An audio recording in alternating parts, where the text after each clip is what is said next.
hierarchy in the Maimah permits the Rebbe to end the Maimah with a question, with whether is this or that, was the family on the same side as Yaakov or not? And it ends off with a question. And the Rebbe gives the answer. I think that's even more rich. And the Rebbe says that because of the beauty and the preciousness of the avoidance of Yehudim, of refining the world, which is why the whole world was created, it is probable that the family was on the other side. They were with Esau. They were there struggling. And he was Yaakov alone. So you might think he left them. And he's on this side. But really, what was Yaakov doing? He wasn't just singing Ufarazzi. He was doing something. He was fighting. He was struggling. And he wasn't disconnected from what they were doing. Yaakov was there subduing the mazel of Esau, the malach of Esau, so that they should be able to fulfill what they had to fulfill.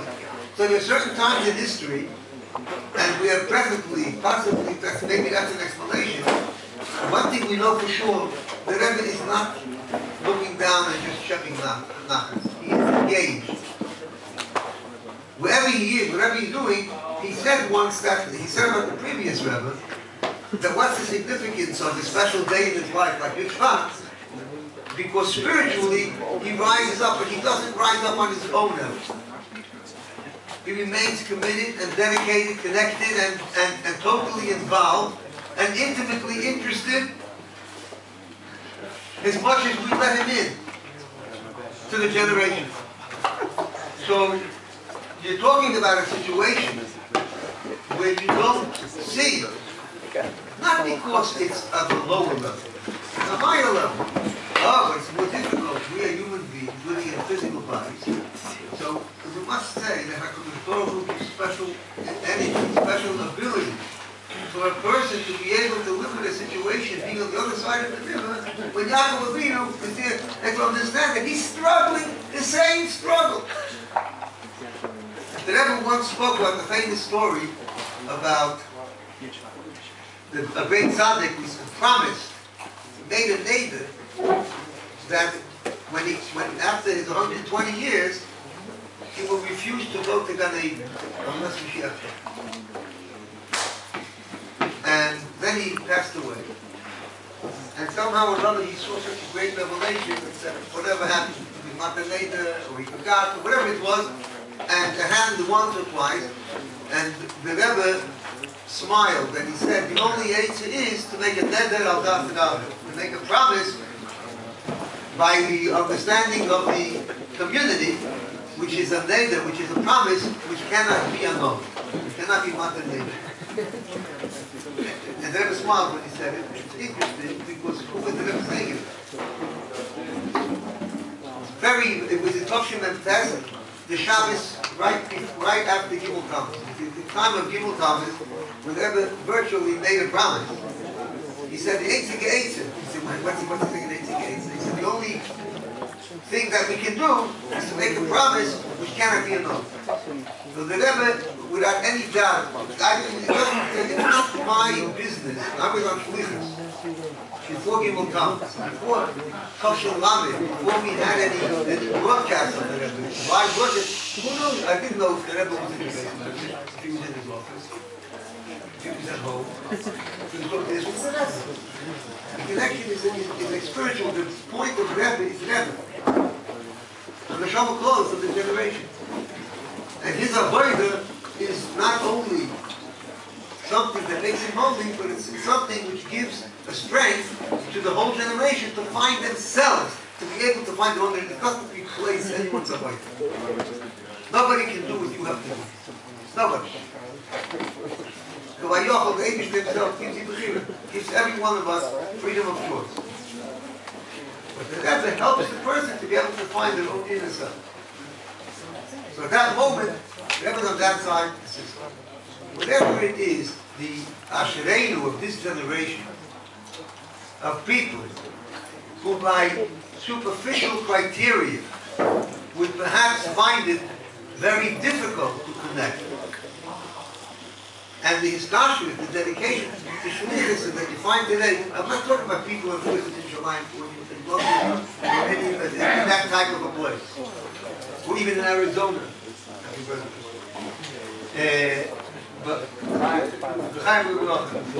letters of your name spell? Yeah. Right.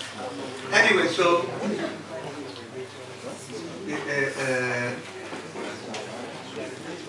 the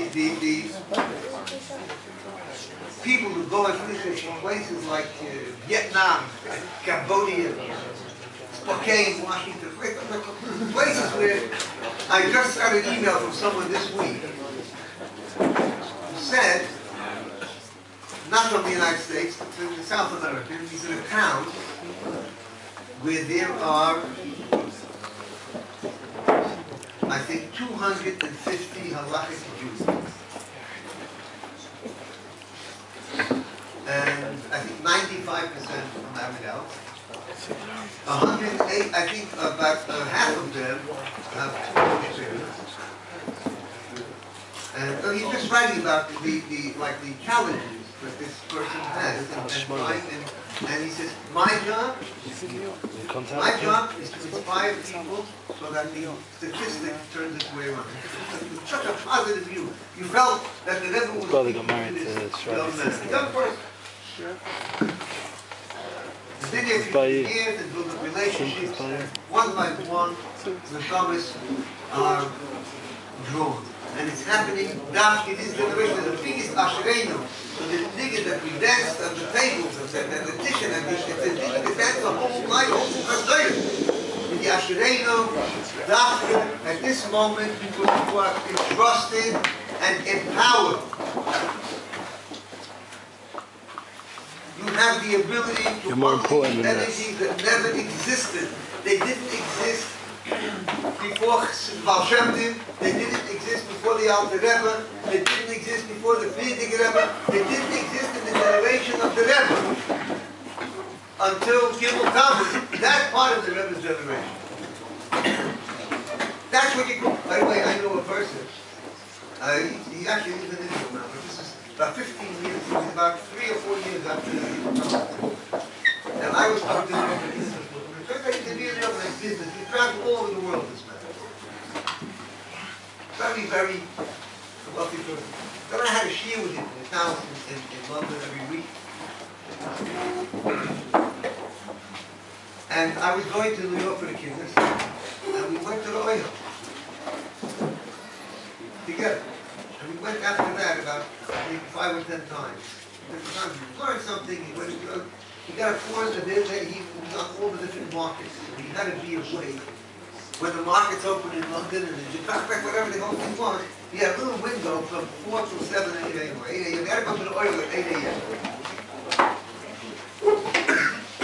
and he spent 3 hours writing his stuff. 3 hours to write his stuff, write what he wanted to say. And he had different problems.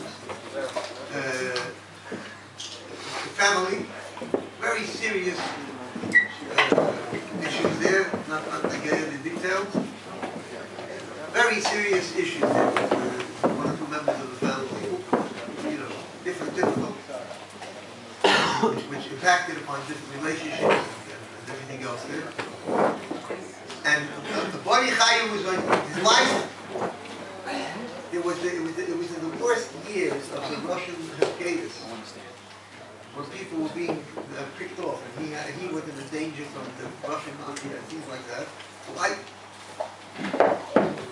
And his Panasa, and in all of them he found blessing. That's not the point. The point was, what did he see? Not that he got all these blessings and everything sort of like turned for the better over the next few months. Somebody in business, he met somebody, he said a very conservative. When he said conservative, he didn't mean conservative with a capital C.